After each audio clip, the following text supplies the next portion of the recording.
What's going on, guys? I'm Adam Melchor, and I'm here chatting with Milky.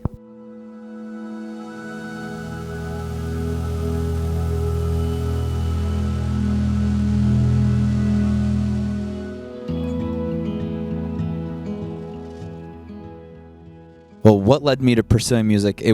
It's something that I always grew up around. My mom is a music teacher, and my dad was a music teacher too, and my grandparents, and then my sister up until recently, also music teacher. So also my mom was just a crazy woman, and anything that involved a helmet, she was like, you are absolutely not allowed to do that. So there was no sports happening really, but I wasn't that athletic anyway, but I sort of got into it that way, and it was always around the house. And then my background was just, I actually went to school for opera singing because my parents told me I wasn't really good enough at singing to do it full time just yet. And at first, it sounds like something that would be pretty heartbreaking, but I trust them. And they were right after hearing, the sort of before and after. So, to pay for college, I would play at a bunch of bars and restaurants in New Jersey and New York, play Bruce Springsteen covers and, anything from Coldplay to John Legend and all this stuff. So that sort of got my brain working on, songs and the structures of songs and whatnot. So then I finally got brave enough to show people what I've been writing, and, fast forward a couple years, and now I'm here in Australia talking to Milky. I think the way that the opera creeps in is mostly in live settings. I'll really do big opera warm-ups. It sounds hilarious, and it's also extremely embarrassing. So I have to go into the bathroom or something, and usually the band is just always filming behind my back and making fun of me. But the one thing it really taught me how to do, which helped out my singing a lot, was taught me how to sing soft. So from that, I would start recording myself a little bit softer and then doubling my vocals, and sort of these recording techniques that I probably wouldn't have gotten from just blasting and singing loud. So I had a teacher who was really helpful and told me that if you're singing loud all the time, then there's no context of it even being loud. So you have to learn to sing soft to really sing loud. So that's the main way it creeps in. And also, operas are so dramatic, and I love being dramatic. So in songwriting, it's always a good thing to sort of take instead of trying to take from the Beatles, you take from a 1600s Baroque opera where the person is I will literally not be able to breathe 1 second, if I can't see you for a minute, and it's you can definitely breathe, you'll be fine. So, but well, that's how opera sort of transitions into my music, so I wouldn't say mine's too Baroque, but maybe in another lifetime. Honestly, incorporating some harpsichord would be good. The one thing that it really the opera, I actually never got a singing role in opera, but what I would do is they would cast me as the person who didn't have to do any singing because I was so bad at it, but also who would just run around the stage and just be the person, sort of the not comedy act, but the person who they were singing the aria to or something. And I had to do some weird stuff, go around in a bathing suit, get slapped in the face, get basically a dunk tank one time. And I remember my mom came, to one of the performances where that was happening, and she was like, "Adam, this is what you pay for?" And I was like, "You guys wanted me to do this, so yeah, that's what I'm paying for."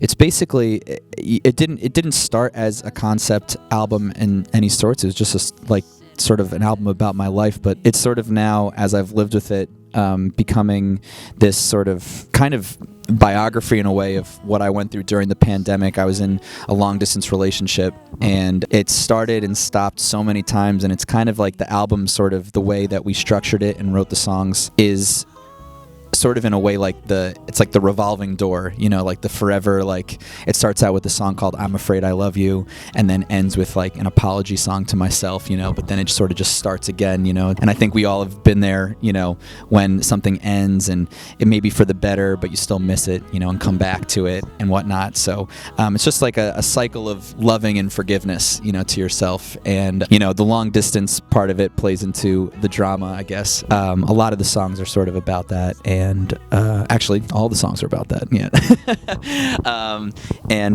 So it was sort of just basically a vignette of, where I was emotionally for the past couple years. the main thing that evolved from the first to the second was I was working with another producer. For the first one, I sort of took a lot of onus on myself out of necessity, just because it was during the pandemic, and there wasn't like a lot of people. God bless my roommate, but he's not very good, so that was the only person I saw really during the pandemic. Sorry, Mike. And I found a producer pretty early on who I envisioned making the album with, and it all stemmed from the show called Dave, which is a Lil Dicky show, and I had a friend who worked on the music for that show, and once I saw like the show and heard the music, I was like, this is the person that needs to do it. So my friend Henry came over during the summer of 2021, I guess, and we were talking about doing this, and he had never done a project by himself before. He'd always been working with other people, and I was just like, man, all the stuff that you do is so beautiful, and I would love to do this. And we basically just spent about 4 months just talking about what we wanted to do, and then we spent the first month in the studio like really just getting like ideas down and concepts, and it was basically not even touching the microphones or anything, just talking about ideas and stuff. And it was really nice to have somebody who told you when it was bad, when it was like there would be times where I would play him a song and he would, I'd be like, this is a new song, I just wrote this, I think I'd love to do this. And he would just look at me at the end of it and be like, that's not better than any of the songs that you've showed me before. So I think we should just stick to what we have, And I was like, okay, cool, So, but I'm very much in the mindset of that life is too short to make bad music. So it's more fun to sort of experience that. And also, you don't want to make somebody work on something they don't like, So this to me feels like his project just as much as mine. I really looked at him for like creative input and execution, and he comes from a background of actually the creative director world. He was Benny Blanco's creative director for a long time, and he just has the wildest ideas. So just being able to sort of like feedback and go off of that, actually just from our talks, that's how I did a music video for one of the songs, Turn 'Em Green. We were talking about shaving my head for the video, and he was like, what if you just got like, just the craziest person to shave your head? And I was like, oh, it'd be cool if they were like a giant. And he was like, oh, that's the best idea I've heard all day, And once we, sort of locked in, it just comes from jokes really, which I think it's good to start from a sense of humor point when it comes to writing really sad songs and recording it. So it was a really good balance, and that was the main difference between making like my album, which was a very solitary experience, to sort of adding somebody and being a very collaborative experience. Oh man, I think building the visual identity is almost everything. That was kind of why I shaved my head. I kind of wanted just like a new start, and a lot of the visuals I actually worked on with Henry, and just wanting to get like very visceral, sort of like film, just things you can touch, things that don't feel like they're too staged and whatnot. I feel like my music is not that staged. There's one song on there that is just basically a voice memo, essentially, with like other production things around it. And so it's sort of just maybe just focusing as much on the songs and the music as possible. The visual aspect was sort of done after we finished everything, which was the first time I was able to do that. I was lucky my team was, down for that, because usually you have to sort of finish one thing, do a video, why not? So, but just like trying to get the best ideas always come from the music, and everything sort of just having that pillar of music and songwriting to go from, and the rest sort of fall into place. Wow. I would definitely do the first track. The first track is called I'm Afraid I Love You. That one means that's the first song we finished for the album and like really got together on. And there's another song called Let Me Know When. It's a feature with Fleet Foxes, who are like my favorite band. And I wrote that with Charlie Puth, which is just like the whole thing is just hilarious to me. So it's just all of these people together. And then probably the last song I would show somebody is the last song of the album, which is called Sorry Adam. Just because we had this this guy Van Dyke Parks do all the arrangements for it, and he is one of Henry's family friends. And Van Dyke goes like way far back, like working with the Beach Boys and stuff. And his first job ever was doing the music and the arranging for the Jungle Book, like the original Jungle Book. So Van Dyke he's a little bit older, and we had an orchestra. He wrote these great string arrangements, and we had an orchestra play it in Los Angeles. And the reason it means a lot to me is because my grandpa was a bass teacher in New York, and one of his students was actually in the orchestra, and I never got to see my grandpa play the bass. He retired before I was like, sort of even like awake as a child, to remember things, and so seeing him play, it was like watching my grandpa play, because it's like the same technique and stuff. It was really, really special. So those 3 songs, but I would probably wind up showing somebody 3 songs and then making them listen to the rest and just staring at them while they did it, just being very excited. So but those are my 3.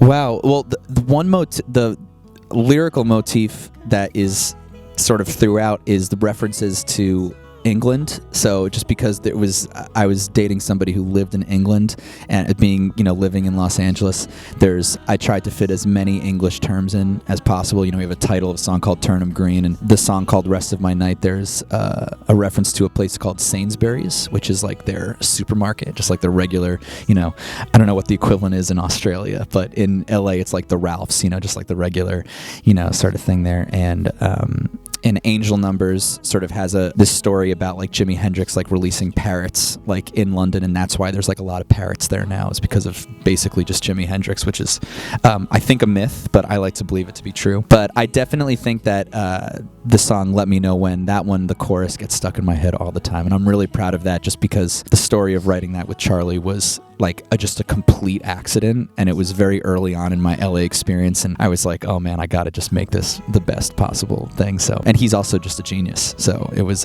very easy to do. I felt like his scribe, felt like Galileo was like looking at the stars, and I was just like his intern, scribe writing the stuff down. So it felt really good. So those are some of the options.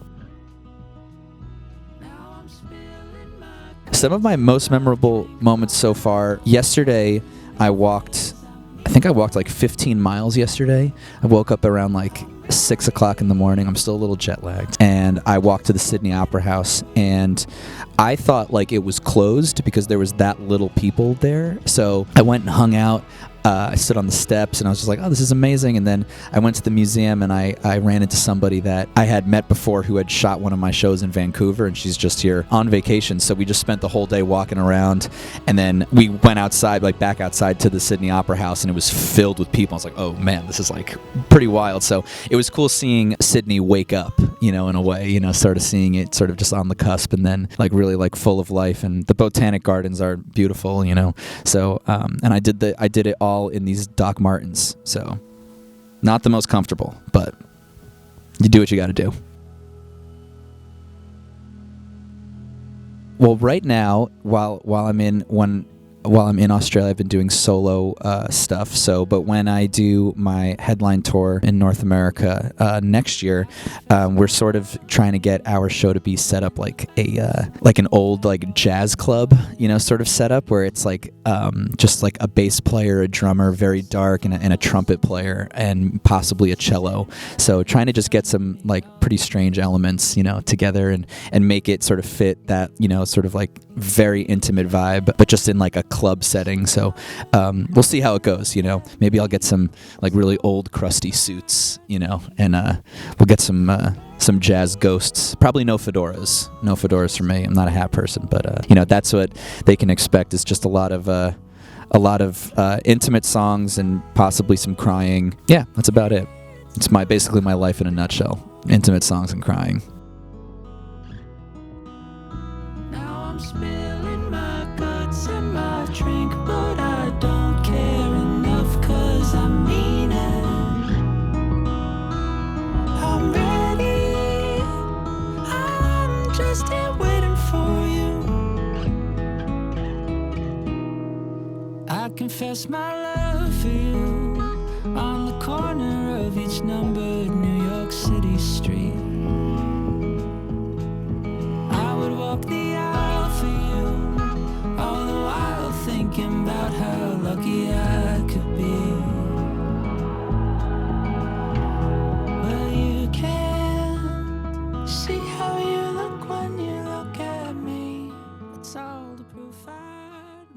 My family.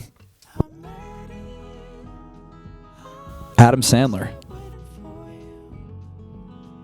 Keep It Together by Guster.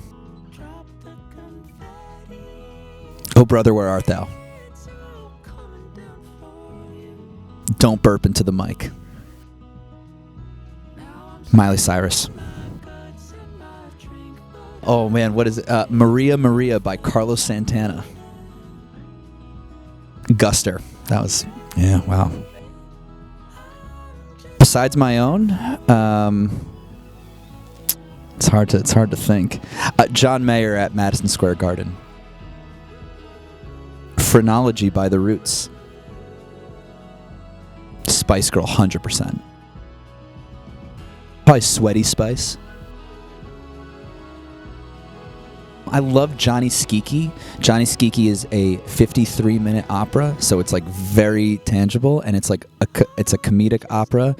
But then there's one song in it that is just like, it's actually like really famous. It's like the "Oh mio babino caro." It's really great. I can't sing it very well, but thank you for saying that. Thank you. But that's my favorite opera. Still the One by Shania Twain. I played the Greek Theater in Los Angeles, and that was probably the most nervous I'd ever been for a show. I love musicals.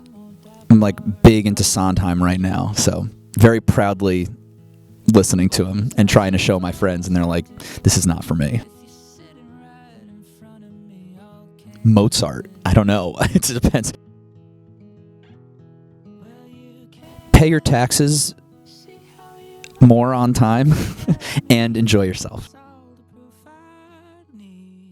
When I've really, it really hit me. It was when in math class when they switched like from numbers to like graphs, and I realized how poorly my brain worked.